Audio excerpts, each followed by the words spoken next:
will see these dualities working out with people conceiving it within the unitary medieval society with the two different rulers or government, each looking to God.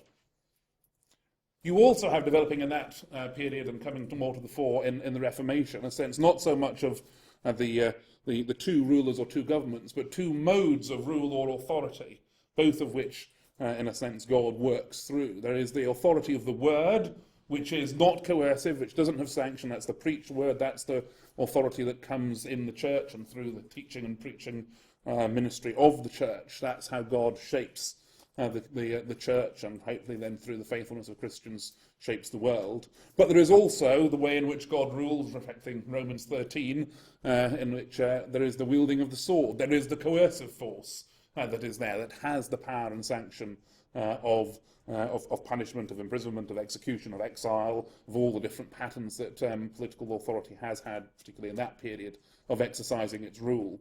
And so the contrast then is thought of in those terms, and not so much primarily in terms of the different cities or ages or in terms of different rulers or governments within the same unitary society, but in two different modes of rule, sometimes expressed in terms of God's right hand and left hand. And there are distinctive ways in which that is carried out. You see that worked out in Luther and Calvin and in other medieval writers before then.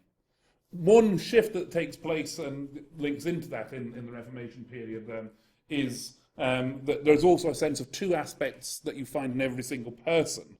There is the inner and the spiritual, and there is the outer and the social. And Luther has an element of that as part of the way in which he's also drawing on some of those other earlier ideas. And each person is then called to live out that tension. And part of the tension there is, well, can you have a Christian